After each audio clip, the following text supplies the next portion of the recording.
Okay, so now we're gonna go over clearing Elite Dungeon 3 or the Shadow Reef. This has the easiest trash mobs and probably the easiest bosses. Yeah, Terraket is generally not too difficult. He just does like a lot of damage, especially if you're not like prepared for what he has. But Crossing Leviathan is pretty easy. And then the trash mobs are the easiest, with the exception of one room. One of the rooms in this dungeon is very difficult. So, we have the same setup as the last two dungeons. Everything in here is poisonable, so we're bringing Cinderbanes. We're bringing Lucky Charms for the Shadow Reef. Bringing Blood Reaver. And we're bringing Quorum and Incense Sticks. Yeah, Ambassador is tough. Yeah, the bridge with Necromancy is the only hard room in ED3. Mostly because we don't have the range to safe spot the guys. If we had the range to safe spot them, it wouldn't be as bad, but we just don't have the range for it. So we're going to pot up. We're going to put on Penance. We take enough damage that using Penance here is just good. Means we have Infinite Prayer. We're going to switch to our AoE bar from the last one. Summon all of our guys. And I'm not going to show how to do Ambassador again with this build because I already showed that. And also I have a dart, so I'm just going to dart it.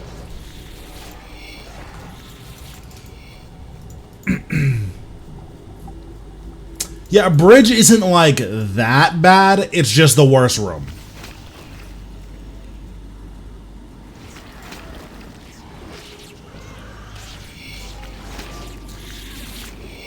Which is like the opposite from ED1, because ED1 you have to teleport out a lot, because if you don't teleport out, you'll just die.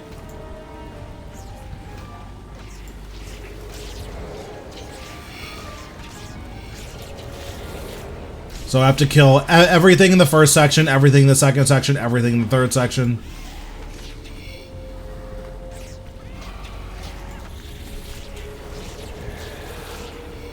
I have to kill both of these guys. The little guys that they summon, you don't have to kill. You usually do just incidentally, but you don't have to kill them.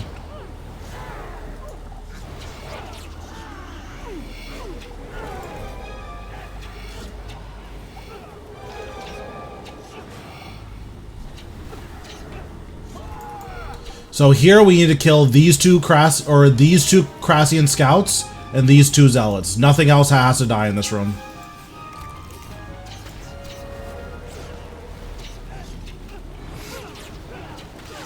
Unfortunately, if you're doing it for the armor challenge, then you can't really just dart it. But I have a dart, and there's nothing else I feel like darting. So in this room, we have to kill all of the skeletons in here. I believe there's 17 of them.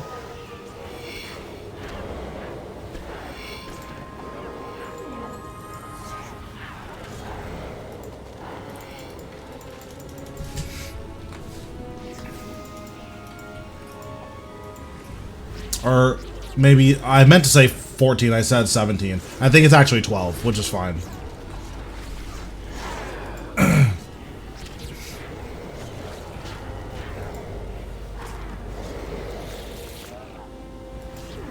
Okay, cross the mast. We have to kill all 5 of these guys.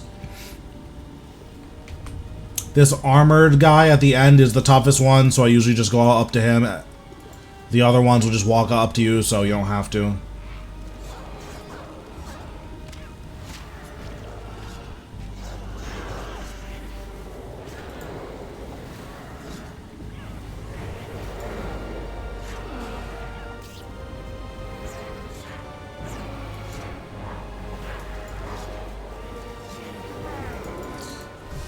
And then in this room, you don't have to kill everything, but I recommend killing everything. I believe you just have to kill these Cloak Zealots. But yeah, you don't have to kill everything in here. It just makes life a little bit easier because you want to let your adrenaline refill. And you want to resummon all of your guys peacefully.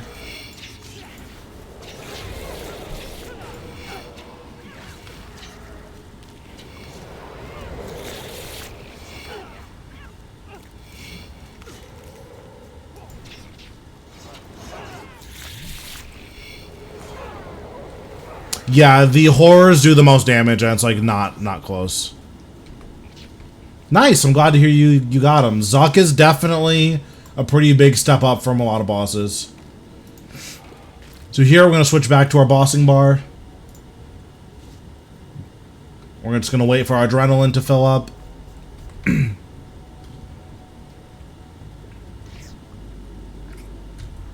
going to resummon. Activate, invoke death and surge, and then use skulls on Crassian. And then Vuln Bomb him as well. Then we're gonna use the living death rotation from the from the Rossio video. So this is Crassian, the main mechanic. He does this head swipe. Once he finishes, you just walk over to the other side. If he starts on your side, you can dive over to the other side. Or you can just start walking sooner. So we're just gonna stay on this side. So he starts on our side, so we're gonna start walking and then surge. And he is dead. I am wearing full tank gear. I'm wearing full tank with Cinderbanes, Death Guard, and Skull Lantern. I am 114 Necro, so like that's going to be adding a good amount of damage, but it's not like so much damage that your kills aren't going to look similar to that. So now we're going to resummon all of our guys because we have no target. Here we need to kill this Zealot. And we need to kill these scuttlers around the Zealot.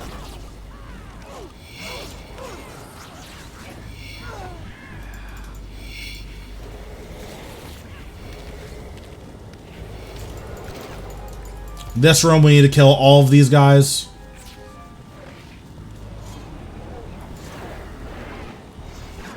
Blowing up your Putrid Goblins is actually really useful here. Because it just one-hits all of them.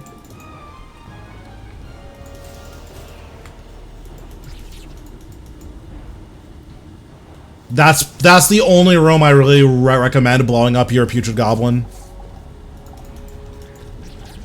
Have you done much EED2?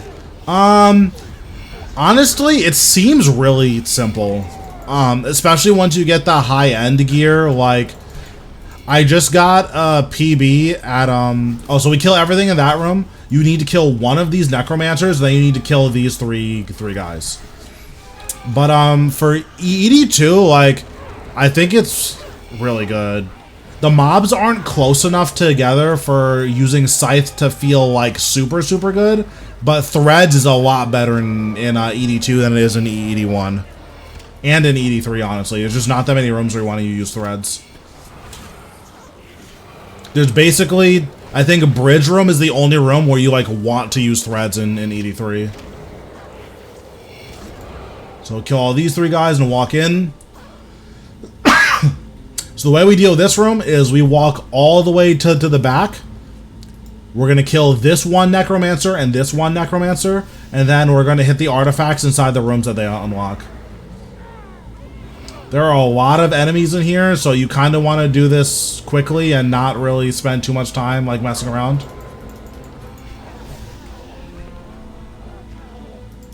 So activate this artifact. Walk back out.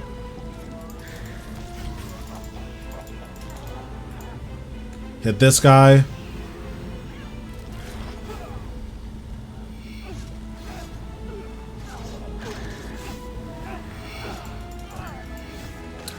Hit this guy.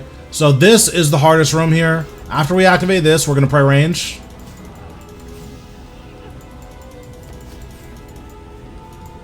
We're gonna go all the way back here and focus these sea horrors.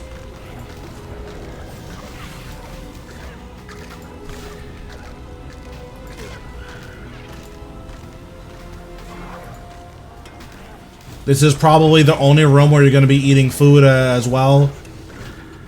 Killing the sea horrors is the most important. These do by far the most damage out of any trash mob here. Okay, then we want to kill this Necromancer. After we kill this Necromancer, we want to run past this sea horror. And we want to kill these three guys here. We can put back on Soul Split here.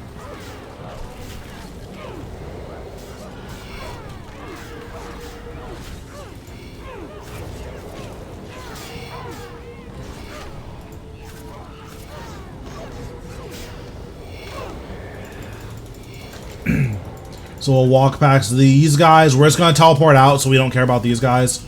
And then in this room, you for sure want to kill these two. And then I think you want to kill the armored skeleton.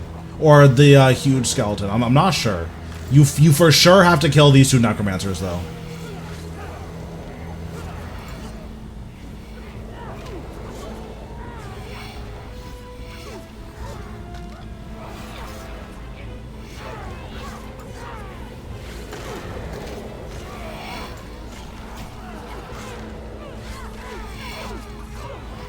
Then after we kill everything, we're just going to teleport. Or after the gate opens, we're going to teleport out. Gonna heal up. Switch back to our bossing bar.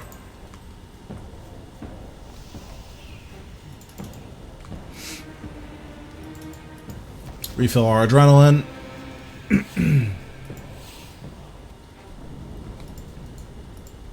And we'll go back to the Shadow Reef. Continue where we left off. Teleport to the Necromancer's amphitheater. So, Terrakit, basically, he hits you, and that's pretty much it. He does a super slow telegraphed magic hit. And then occasionally, I think after like 30 seconds of the phase not changing, he'll activate Death Swiftness, the range ultimate, and start using range hits. And then he will also occasionally summon a portal that summons skeletons. If you don't blow up the portal, you'll take like 7.5k damage, so just blow up the portal whenever he summons it.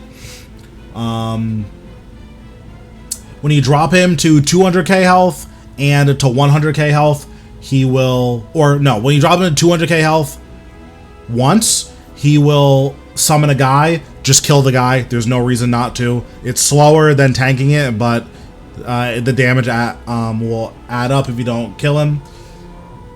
He's also going to heal 100k health. When he hits 200k health again, he's going to summon another guy that's stronger than the last guy. Just kill that guy too. And then hit Terrakit. Once Terrakit drops a blow with a certain amount of health, he's going to summon the Ghost Walls from Rossiel. The only difference between the Ghost Walls from Rossiel and from Terrakit is that Terrakit's walls will hit you multiple times. So, you can't really tank them. But, yeah, that's basically it. Terrakit's a simple boss. He just does, like, a lot of damage. So, we're gonna pot up. Gonna do all of our summons. Activate Vengeful Ghost. Invoke Death. And use Skulls. So this is the magic hit.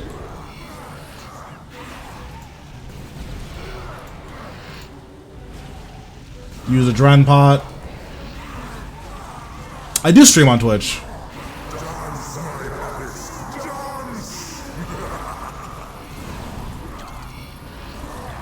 So this is the portal behind us. We're going to switch to killing this.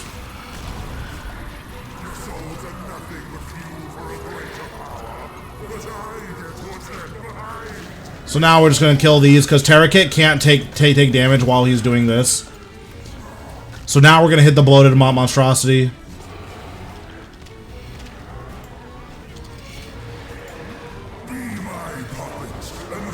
So now he's going to start using range hits.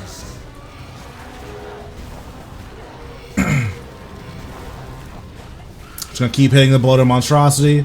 Once we kill the bloated monstrosity, we're going to try to resummon everything. Nice, I'm glad to hear it. Okay, so when you kill the bloated monstrosity, he heals. He's just gonna keep using range hits. Now he's switching back to magic. So now he's gonna summon the next guy. We're just gonna keep using basics on him and walk to him to recharge our adrenaline.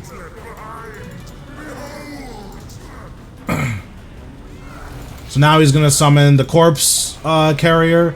This guy is way more important to kill because he keeps summoning ads, and these ads will do a lot of damage.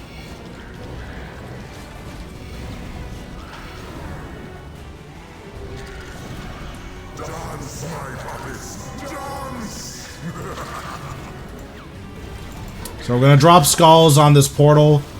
Killing the portal is more important than killing this guy.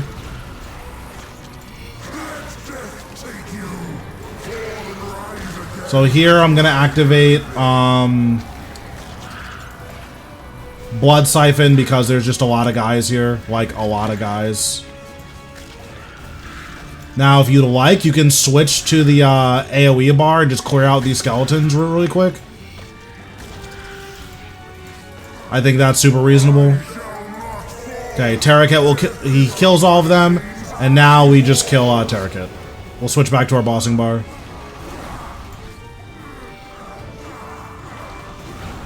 Make sure we use Vulns. I'm mostly letting my bar kind of cast everything, and then I'm manually casting my stocking abilities, or my stacking abilities rather. So when he says I'm the Master of Death, just surge.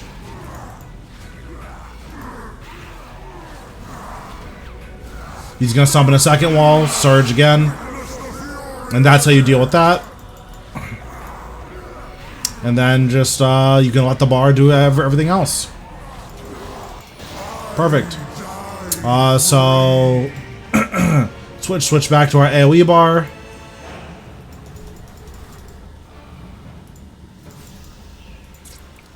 This witch does a lot of damage, so definitely focus the witch first.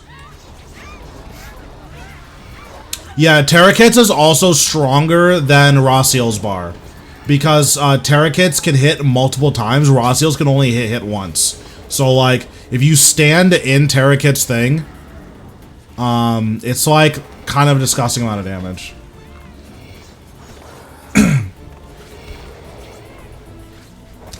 So I think it's safer to clean up the ads because you can just wait and tank them. So you just have to kill the Calgarian demon in that room. That's the only thing you have to kill. You can just tank them, but like my health dropped like kind of low, so that's why I ended up killing them. They hit the same damage, but they only hit once, and Terrakit's hit multiple times. So here you just want to kill both of these Necromancers. There's one here, and there's one back here.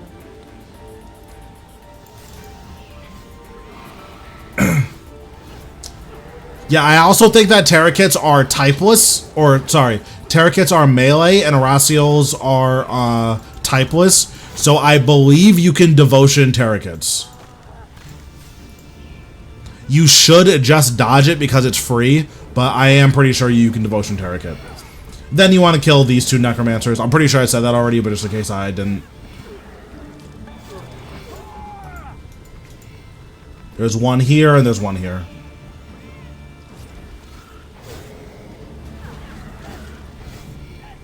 Activate Excalibur because our health is kind of low.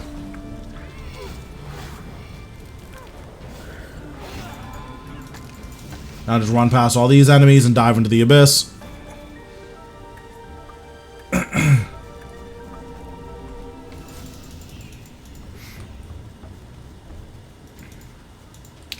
So as for Rossiel's, I do not believe that you can resonance. So here, I'm just resummoning all of my guys. I'm gonna activate Overload. You need to kill all of the Crassian warriors here. I don't know if you need to kill anything else, but usually you incidentally kill anything else that's near you. So in this room, you need to kill these 2 skeletons. These skeletons do a lot of damage. So just be wary that that's what's going to be happening. You may have to eat when fighting these guys, and that's just the deal. They do a lot of damage.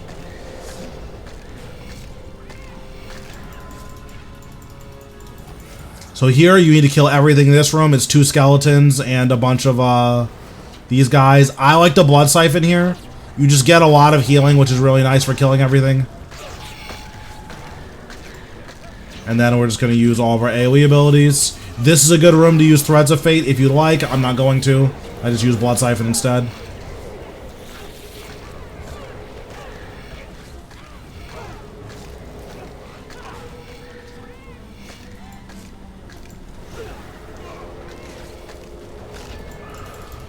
In this room, you want to hug this bottom wall. There's 3 different bosses, I believe, that can spawn in this room. And if you hug this bottom wall, you can dodge 2 of them.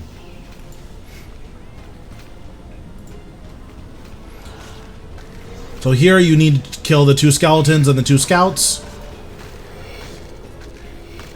I don't know why this warrior is still following me, but it's fine. I can't find the other skeleton. Oh, I think he's dead. Oh no, he's just right here. Okay.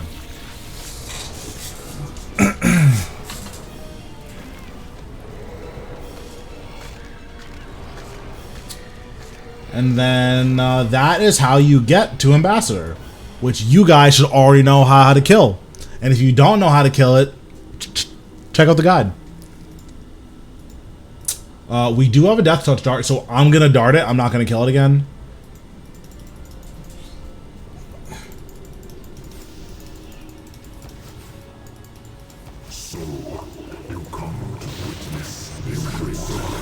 And we got nothing, which is fine.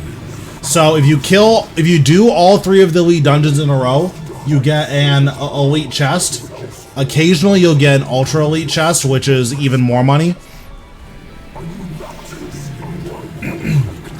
But I'll just open the elite chest so you guys can see what you can expect for the contents.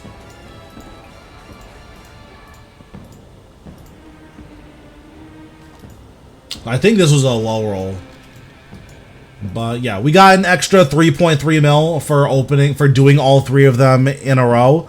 That's not a ton of money, but it adds up if you do all 3 of them in a row. Especially if you're like low rolling, getting an extra 3 to 5 mil an hour is like really, really nice. Thanks, Chris, for the sub. But yeah, that is Elite Dungeon 3. Yeah.